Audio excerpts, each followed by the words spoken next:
Okay, good afternoon, everyone. Afternoon session. Professor Eric Stark Maskin, Mr. Uwe Morawetz, distinguished guests, University of the Thai Chamber of Commerce administrators, ladies and gentlemen, welcome to the special lecture on why global markets have failed to reduce inequality. Once again, it is a great honor for our university to host such a special speech by the Nobel laureate. And in a very short time, we will start with a welcome remark by Assistant Professor Dr. Sawani Thairungrod. May I call upon Dr. Sawani Thairungrod to give her welcome remark.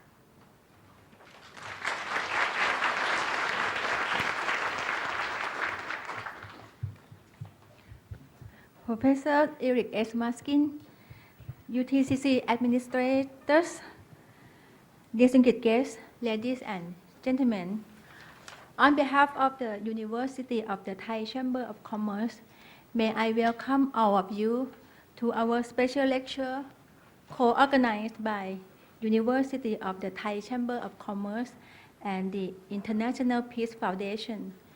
This special lecture is held as one of the activities of UTCC Academic Week, which is organized to be the week when UTCC faculties and students from all schools of UTCC will present their papers in addition to special lecture on why global markets have failed to reduce inequality, which I would like to thank Professor Eric S. Maskin for accepting the invitation to join the academic week by giving the lecture which will become the highlight of this event. UTCC has already organized 18 series of special lectures, most of them through the cooperations with the International Peace Foundation to hold special lectures from Nobel laureates for economics.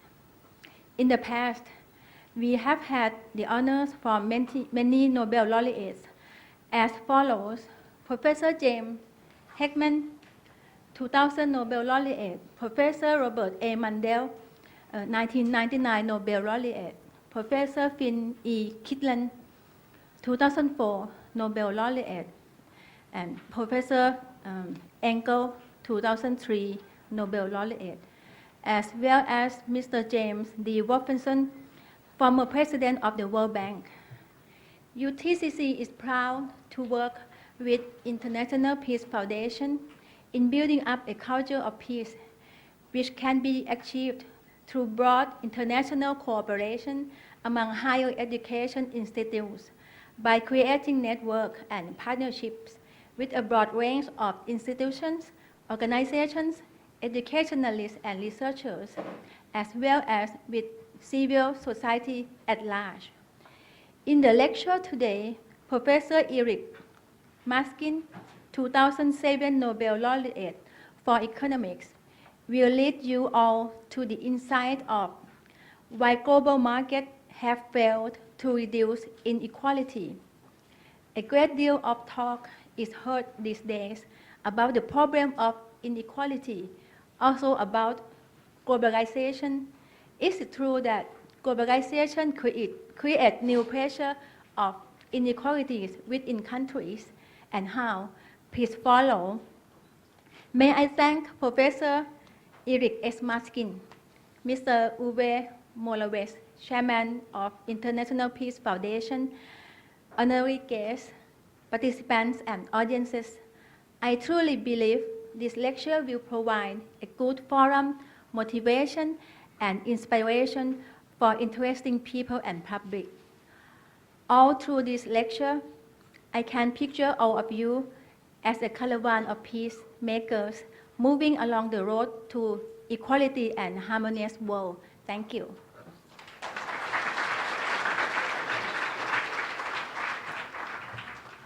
Thank you very much, Dr. Sawani Thairungrod, the Vice President for Research. And at this auspicious moment, I'd like to invite Mr. Uwe Morawetz to give the opening address.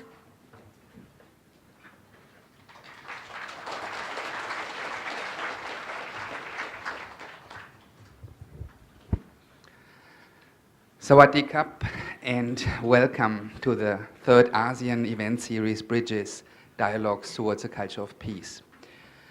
Bridges is facilitated by the International Peace Foundation, a non-political and non-religious foundation under the patronage of 21 Nobel Peace Prize laureates based in Vienna, Austria. The events are hosted in cooperation with various local partners, including the country's major universities. Having started in November last year, Bridges will now be continuously held in Thailand, the Philippines and Cambodia until April this year, involving the participation of Nobel laureates from all fields as well as other eminent keynote speakers. The third ASEAN series of Bridges is an independent contribution to the Decade for Culture of Peace and Nonviolence, which was initiated by the United Nations General Assembly. It follows the series of 350 Bridges events, which the International Peace Foundation has already hosted in Thailand, the Philippines, and Malaysia since 2003. The pluralistic program of Bridges highlights the International Peace Foundation's intercultural and transdisciplinary approach towards peace. The foundation does not take sides, but acts as a mediator by creating an independent platform for dialogue where representatives of science, culture, politics, religion, the media, and youth can meet, share their viewpoints, listen to each other, and find mutual ways of understanding and cooperation. Therefore, the foundation itself is a bridge and a facilitator between different language groups in our divided societies, where politicians speak another language than artists, and business and religious leaders another one than scientists. In a highly interdependent world, problems cannot be solved only by one of these language groups only, but by finding ways of working together.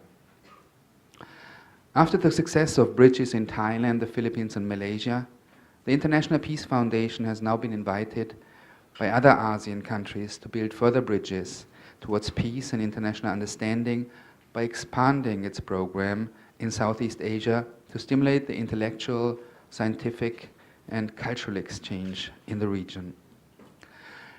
The aim of Bridges is to facilitate and strengthen dialogue and communication between societies in Southeast Asia with their multiple cultures and faiths, as well as with peoples in other parts of the world. The aim of Bridges is to promote, therefore, understanding and trust. It aims at building bridges with local universities and other institutions in Southeast Asia to build long-term relationships with Nobel laureates in all fields, which may result in common research programs and other forms of collaboration. By enhancing science, technology, and education as a basis for peace and development, the events may lead to a better cooperation for the advancement of peace, freedom, and security in the region with the active involvement of the young generation, ASEAN's key to the future. This is why Bridges is not designed as a one-time conference or event and then everything is over again and forgotten, but as a continuing process of synergies to make this series of events a sustainable success for Thailand, for Cambodia, for the Philippines, and for Southeast Asia as a whole. I am grateful to the President, Dr. Chiradet Osawat, and the University of the Thai Chamber of Commerce, as well as to our other partners and sponsors who have enabled us to make the idea of Bridges a reality. I would like to say thank you to everyone present today for taking part in this program. May it help us to facilitate a new culture of peace through dialogue, transcending its definition as merely the absence of war or armed conflict, into a new understanding what the basis for peace is: education. In this spirit, we welcome today the 2007 Nobel Laureate for Economics, Professor Eric Maskin, who has agreed to come to Thailand to support the events. We all look forward to his keynote speech and to his important contribution to build bridges. ขอบคุณครับ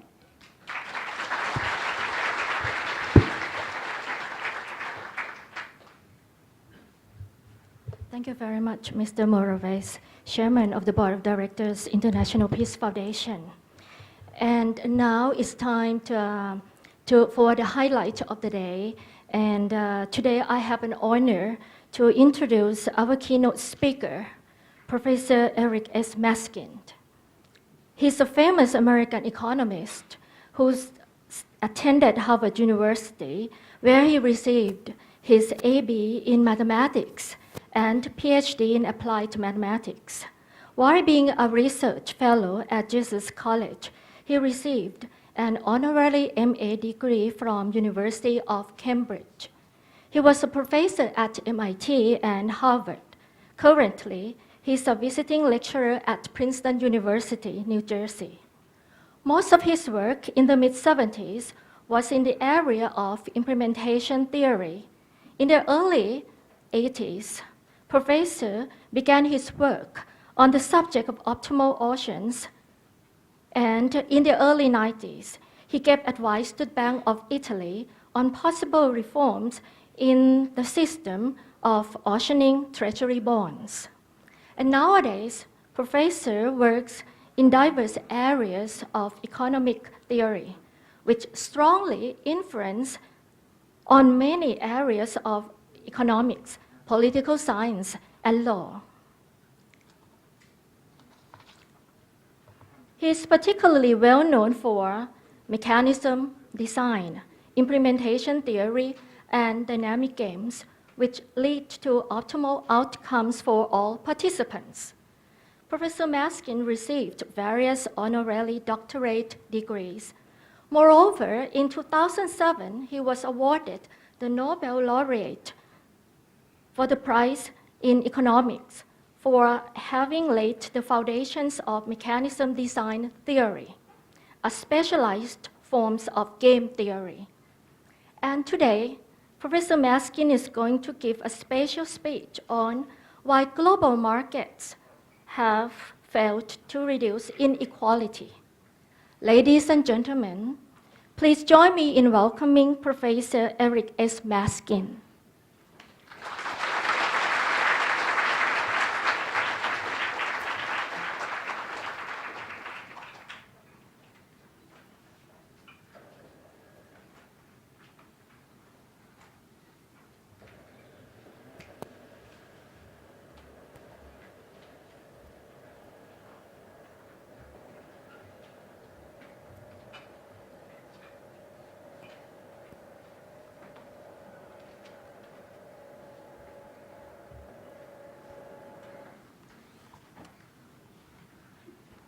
Well, thank you for that very warm welcome.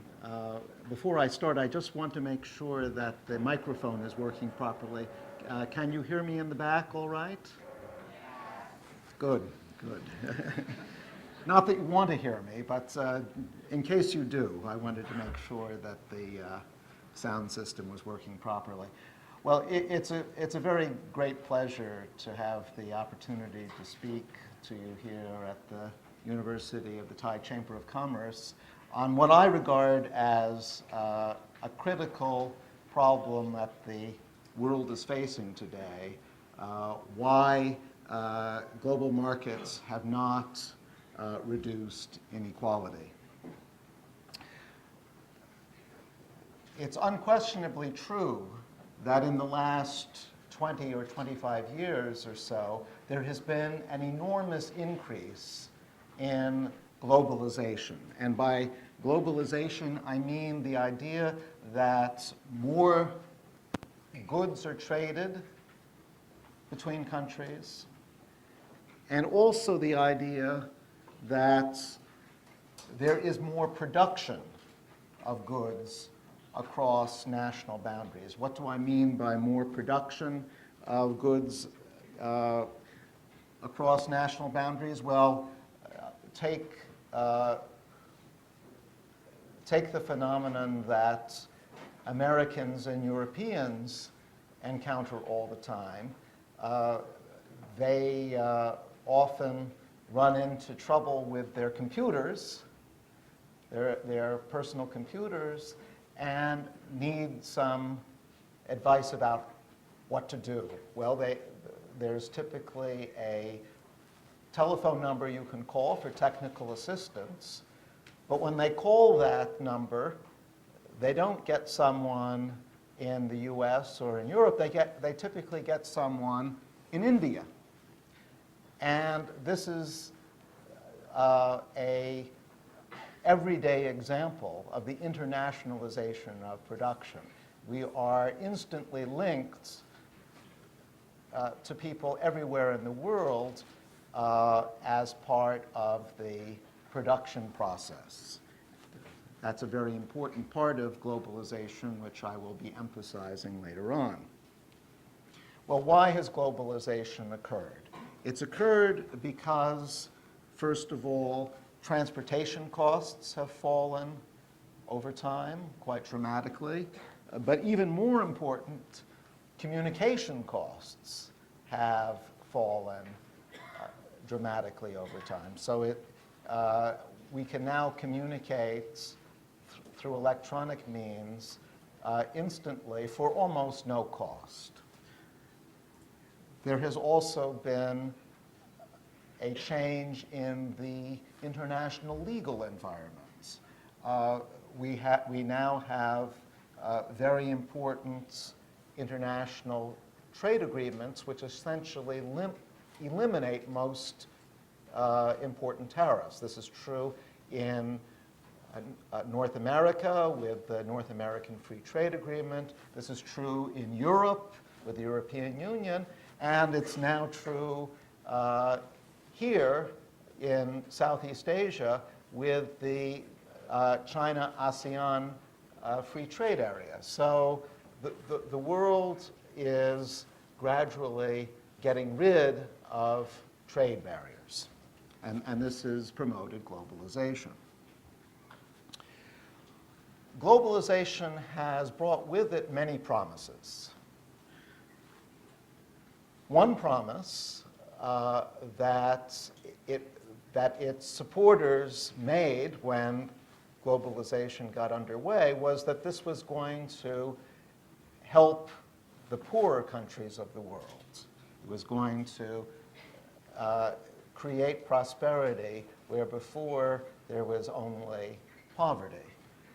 And there's a sense in which this promise has been achieved, at least to a certain extent. And the most spectacular examples of the success of prosperity through globalization have been China and India, both of which have grown by spectacular amounts over the last 20 years. And in both cases, that success had a great deal to do with the fact that they were operating in global markets. But China and India are very far from the only examples of poor countries achieving some degree of prosperity through globalization. Unfortunately, there was another promise that was made which was not delivered on, and that was the promise that the gap between the rich and the poor, the haves and the have-nots in poorer countries would be reduced. In other words, it was suggested by the proponents of globalization that globalization would reduce inequality. In this case, sadly, just the opposite has been true in many countries of the world. And one particular example I could give you, it's an example that I have studied myself, and so I have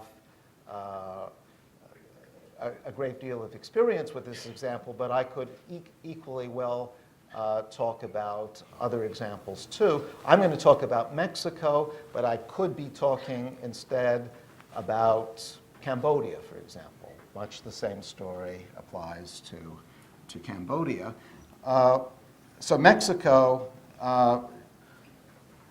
joined what's called the General Agreement on Tariffs and Trade, which was an agreement which lowered the tariffs that it faced in 1985,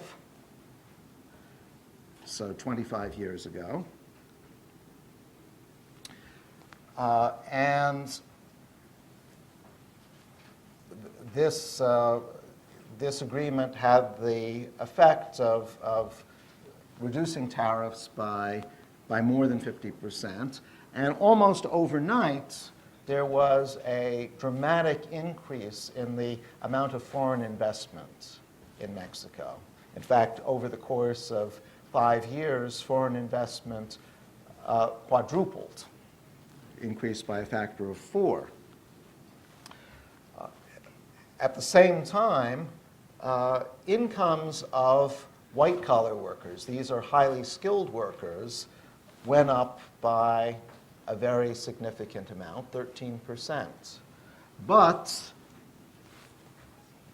the wages of blue-collar workers, workers without high skill levels, without much education, actually declined by 14%. And this is by no means a story which is unique to Mexico. The same story applies to many other countries in Latin America and also to many countries in Southeast Asia. Now you might ask, well, why does this matter? If the average prosperity of a country goes up, why should we care if inequality goes up, if the gap between the rich and the poor goes up? Well, I would argue that there are at least 3 reasons why we should be very concerned about this increase in inequality. The first is simply a moral argument, the idea that we're all human beings and therefore we should all be treated equally to the extent that this is possible. But we see that thanks to globalization, different people are being treated extremely differently, which offends our egalitarian or moral instincts. But even if you don't accept that argument, you have to remember that particularly in poor countries, the bottom half of the income distribution corresponds to people in desperate circumstances, typically. These are the poorest people of the world. These are people who are living well below the poverty line. And so even if you don't care about inequality per se, you may be attracted to the idea that doing something about this desperate poverty is an important imperative. And even if you don't accept that argument, you might be a political realist and recognize that inequality contributes to social and political instability. And so simply for the sake of having a stable society, it's important to do something about inequality. So for all those reasons, I would submit that inequality is something that we must react to. Well, should we be surprised by the fact that inequality has gone up in poor countries because of globalization. Is this something which contradicts common sense or contradicts what we thought we knew? Interestingly, the answer is yes. There is a very well-established theory in economics, a very well-established principle in economics called the principle of comparative advantage. This is a proposition that goes back literally 200 years. It goes back to the early 19th century and the British economist David Ricardo. And it's been a very successful principle in predicting what has happened in all previous globalizations. The globalization that we're going through now is by no means the first. There have been at least 3 previous globalizations in the last several hundred years. The most important before the current one was in the late 19th century, early 20th century, and in every previous globalization, inequality decreased, not increased. So the theory of comparative advantage predicts that free trade will reduce inequality in poor countries, and that means that there's something different about the current globalization. Let me try to explain why the theory of comparative advantage predicts that inequality should decrease. Well, any explanation for trade has to answer the question, why is it that countries trade with one another? And the theory of comparative advantage says that countries trade with one another because these countries are different. In particular, they are different in their factors of production. What do I mean by a factor of production? A factor of production is just an input to the production process. So it's a comparative advantage in producing a high-tech product like computer software. Similarly, Mexico has a comparative advantage in producing goods where skill doesn't matter so much, such as agricultural products, corn, for example. Well, to see how globalization affects production, let's do a thought experiment. Let's look at production before globalization takes place, and then we'll imagine that barriers to trade between the US and Mexico are removed, and we'll look at production after the trade barriers have been removed, after globalization occurs, and the difference between the two can be attributed to globalization. So let's do that. Before trade has occurred, if Americans are to be able to consume both software and corn, American companies have to produce both, because we're assuming that they can't get these goods from overseas because the barriers to trade are too high. And similarly, Mexican companies are going to have to produce both software and corn for their consumers.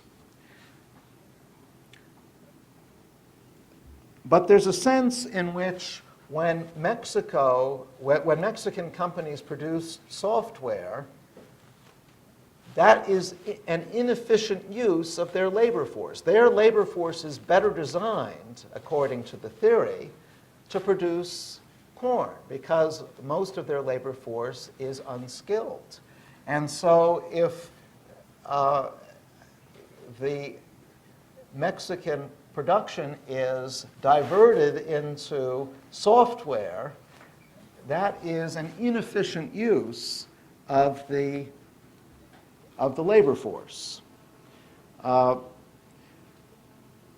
in fact, low-skilled Mexican workers will be hurt by this software production because if those companies that are producing software were producing corn instead, they would have to be hiring low-skilled workers to harvest the corn. Because they're producing software, they don't need the low-skilled workers. And so that reduces the demand for low-skilled workers.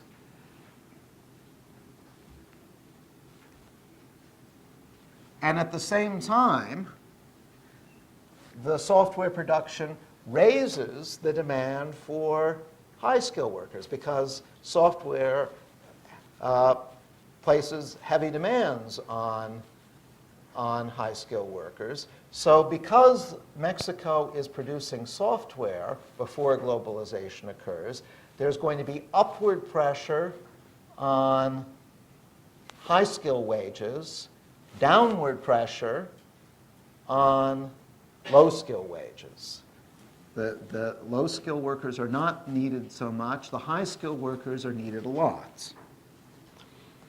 Okay, so now what happens when the trade barriers are removed and there's globalization?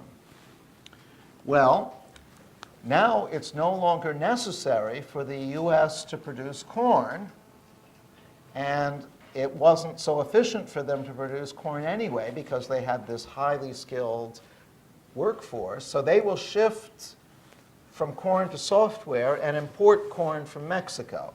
And similarly, Mexico will shift production away from software to corn, and they'll import their software from the US. And what effect will this have on wages? Well, Mexico will now be producing more corn and less software before. So that will raise the demand for low-skilled workers because corn makes a lot of use of low-skilled labor. So the demand for low-skilled work is increased. The demand for high-skill labor is reduced. And so high-skill wages will fall. Low-skill wages will rise. And inequality will be reduced.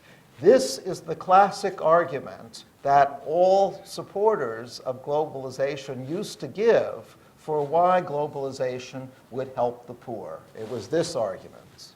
And as I said, this is not a new argument. This argument goes back hundreds of years, and it worked for many, many decades. It worked in all previous globalizations. But it failed for the current globalization. And the question is, why did it fail?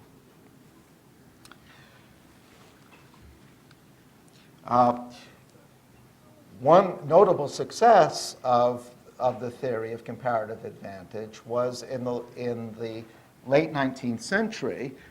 There, globalization came about because the cost of transporting goods across the Atlantic Ocean went down. Shipping costs went down. Now, Europe, at that point, had the bigger proportion of low-skilled workers compared with the US. And in fact, what we saw, which was exactly what the theory predicted, was a fall in inequality in Europe because of globalization. So low-skill wages rose, high-skill wages came down in Europe. But as I say, the theory has not worked for the recent globalization. And so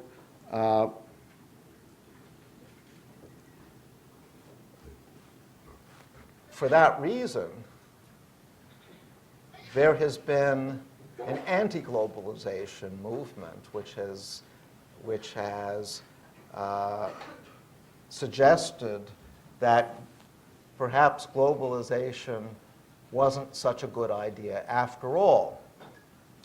I have to say I don't agree with the idea that globalization is not a good idea because as I said at the beginning of my talk, even though inequality has increased, so has average prosperity as a result of globalization. So globalization has not been a out-and-out failure. It's had many successes too. But we do want to understand why inequality has increased. And that is a project that I have been undertaking to study together with an economist, Michael Kramer, at Harvard. And let me tell you a little bit about the theory that we propose, which we think improves on the theory of comparative advantage. But the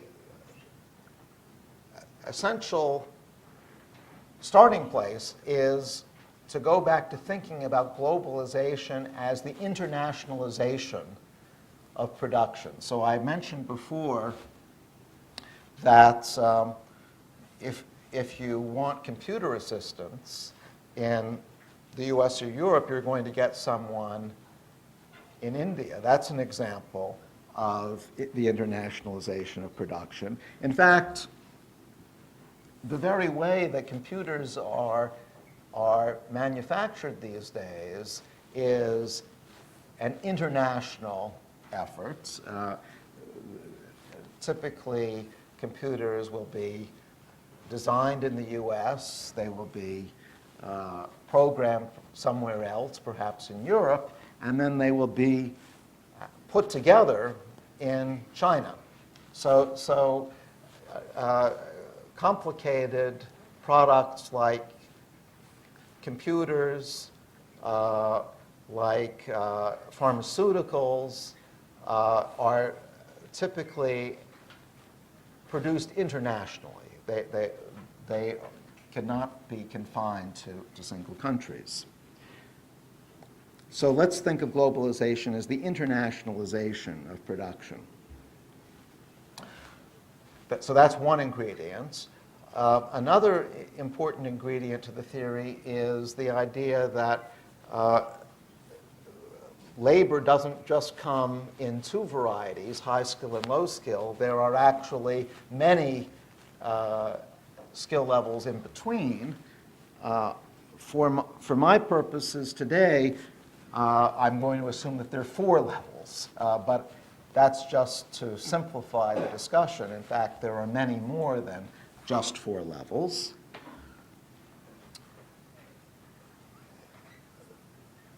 Another ingredient is the idea that when something is produced, there are typically multiple tasks that have to be performed. Modern production consists of breaking up the production process into different tasks which different people do. Again, I'm going to simplify matters and suppose that there are just 2 tasks. There's what we might call the managerial task, the task that managers perform, and we'll suppose that this is relatively sensitive to the skill level of the manager, and that there's also a task of the subordinates, which is not so sensitive to skill. So 2 tasks. I'll also suppose that there are 2 countries, just as in our comparative advantage example, a rich country and a poor country, say the United States and Mexico, or the United States and Cambodia. And the rich country, we'll suppose, has workers of skill levels A and B. The poor country skill levels C and D, where A is bigger than B, is bigger than C, is bigger than D. So the reason why the rich country is rich is because it has workers of higher skill levels than the poor country.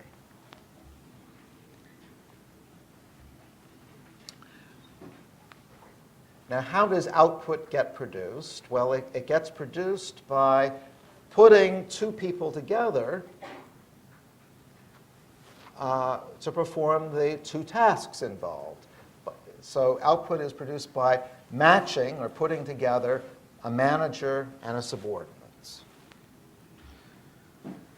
And how much output gets produced depends on the skill levels of the people occupying those tasks, those positions. Now I'm going to use a little bit of math here. I hope this doesn't distress anyone. If it does, just close your eyes, because it'll all be over soon. But I'm going to suppose that outputs equals the skill level of the manager squared. Now, the reason for squaring the manager's skill level is just to get across the idea that output is very sensitive to the manager's skill times the skill level of the subordinates. Output is not so sensitive to the subordinate's skill level.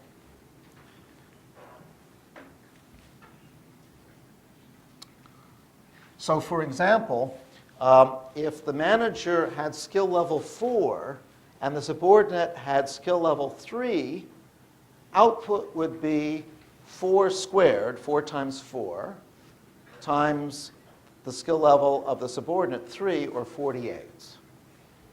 That's just one possible example.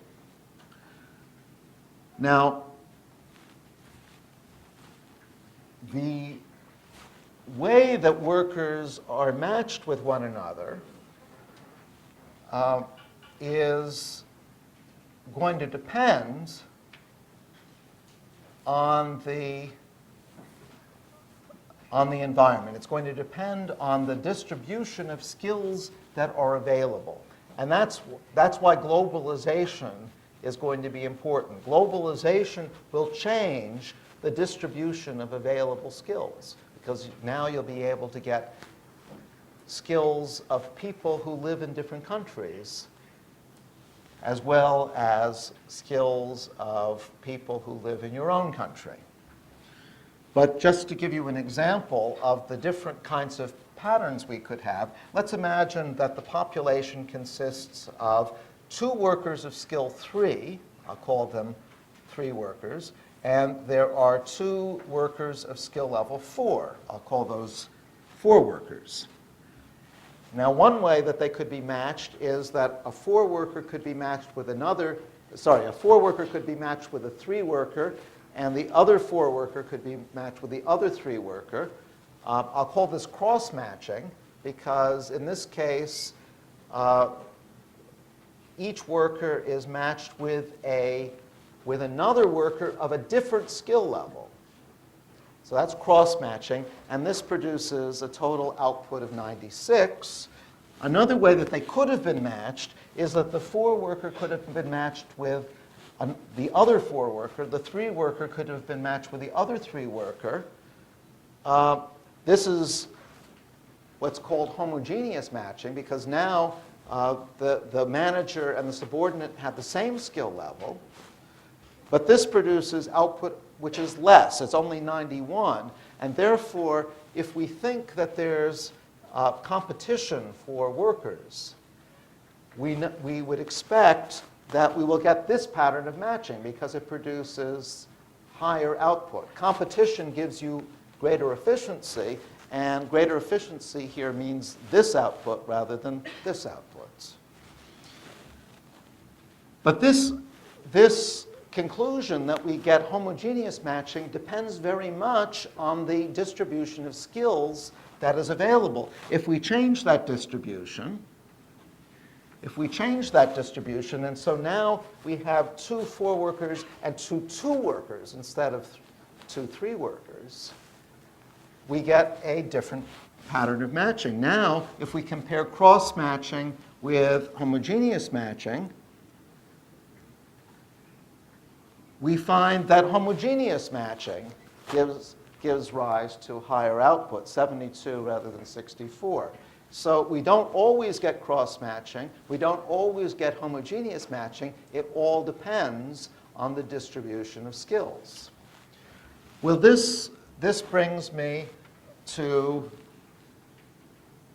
the comparison between what happens before globalization and what happens after globalization. Remember I said that the rich country will have skill levels A and B, the poor country will have skill levels C and D, which are lower. What pattern of matching do we get before globalization? Well, it can be shown that we will get, I'm not going to go through the arguments, but it's not difficult. It can be shown that the pre-globalization pattern that we will get is that A workers will be matched with B workers in the rich country, and C workers will be matched with D workers in the poor country. So we will have cross-matching in both countries before globalization, so before production has been internationalized. What happens when the barriers to international production come down? We get a dramatically different pattern. Now the C workers from the poor country are matched with the B workers in the rich country. The D workers are left all to themselves, and the A workers are left all to themselves. Think of it this way. Before you could have international production, the D workers got the benefits of working with higher skilled people, the C workers. But once international production became possible, the C workers got a better opportunity overseas. They got to match with the B workers. That was very good for the C workers, but not so good for the D workers. The D workers were now forced to fend for themselves. They were left to their own devices. So let's explore the implications of this for wages. We see that before globalization, the D workers matched with the C workers. That was good for them because they were working with higher skilled people. That meant that they were more productive.